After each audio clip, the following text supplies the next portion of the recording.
Hello అండి, అందరికీ నమస్తే. నేను మీ అంజలి. వెల్కమ్ టు అవర్ ఛానల్ రుచుల సంగమం. ఈరోజు రెసిపీ వచ్చేసి చికెన్ దమ్ బిర్యానీ అండి. బిర్యానీ చేయడంలో చాలా టైప్స్ ఉంటాయి కదా. ఈరోజు నేను ఒక fresh green masala paste use చేసి బిర్యానీ చేయబోతున్నాను. ఇది చేయడానికి ఎక్కువ హడావిడి లేకుండా ఇంట్లో ఉన్న వాటితోనే ఈజీగా చేసేసుకోవచ్చు. దీని టేస్ట్ మాత్రం నెక్స్ట్ లెవెల్లో ఉంటుంది. ఇలా నేను చెప్పిన విధంగా ఇంట్లో బిర్యానీ చేశారంటే మీ చేత్తో చేసిన బిర్యానీకి ఇంట్లో వాళ్ళందరూ ఫిదా అవ్వాల్సిందే.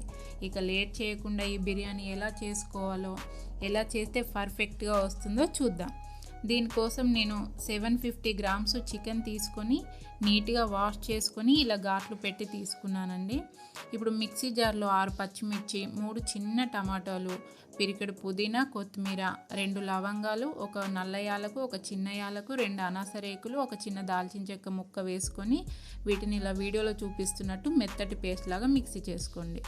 ఇప్పుడు ఈ పేస్ట్ని వాష్ చేసుకున్న చికెన్లో వేసేసుకోండి. దీంట్లో 1 స్పూన్ సాల్టు, కొద్దిగా పసుపు, 1 స్పూన్ కారము, 1 కప్పు పెరుగు వేసుకోండి. పెరుగు పుల్లగా ఉండొద్దు. ఇది గ్రామ్స్లో అయితే 100 గ్రామ్స్ అవుతుంది.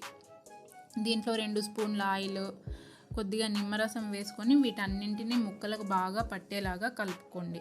వీలైతే ముందు రోజు నైటే ఇలా కలుపుకొని ఫ్రిడ్జ్లో పెట్టేసుకోవచ్చండి. ఇప్పుడు దీన్ని మూత పెట్టి 1 అవర్ పాటు పక్కన పెట్టుకోండి. ఇప్పుడు వేరొక గిన్నెలోకి 2 గ్లాసుల బాస్మతి రైస్ తీసుకొని వాష్ చేసుకోవాలండి. ఇది గ్రామ్స్లో అయితే 750 గ్రామ్స్ అవుతుంది రైస్. మంచి క్వాలిటీ రైస్ తీసుకోవాలండి.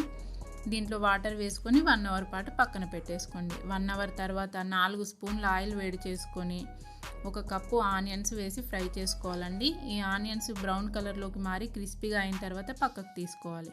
దీంట్లోనే 1 స్పూన్ ఆయిల్, 2 స్పూన్ల నెయ్యి వేసి సాజీరా తప్ప మిగిలిన ఓల్ గరం మసాలా మొత్తం వేసుకొని ఫ్రై చేసుకోవాలండి. ఇక్కడ నేను కాజు వేస్తున్నా, ఇది ఆప్షనల్ మాత్రమే. దీంట్లోకి మ్యారినేట్ చేసుకున్న చికెన్ వేసేసుకోవాలి.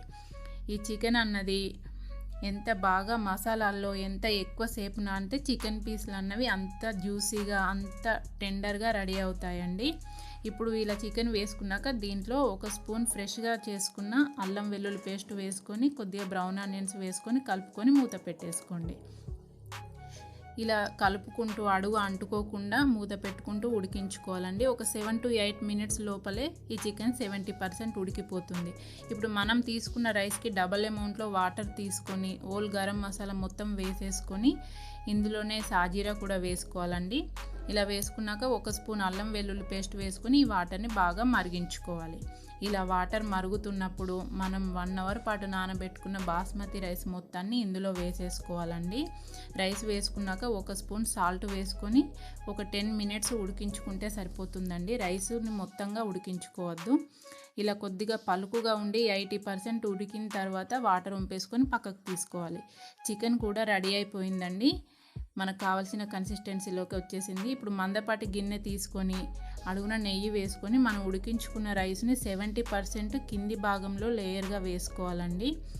కింది భాగంలో లేయర్ కొద్దిగంత మందంగా ఉండేలాగా చూసుకోవాలి. ఇలా 70% రైస్ వేసుకున్నాక మనం ఉడికించుకు పెట్టుకున్న చికెన్ మొత్తాన్ని ఇందులో గ్రేవీతో సహా వేసేసుకోవాలండి. చికెన్ వేసుకున్నాక మిగిలిన 30% రైస్ని చికెన్ మొత్తం కవర్ అయ్యేలాగా ఇలా వేసుకోవాలి.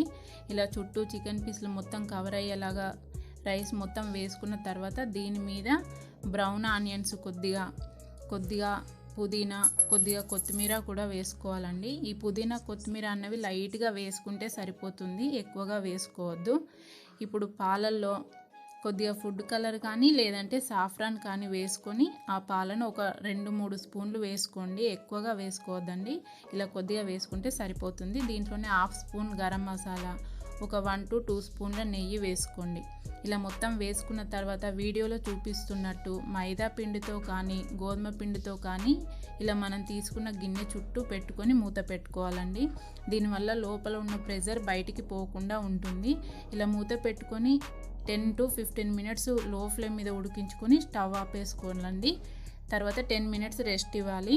ఇలా 10 మినిట్స్ రెస్ట్ ఇచ్చిన తర్వాత మూత తీసి చూస్తే చూడండి బిర్యానీ ఎంత బాగా రెడీ అయిపోయిందో.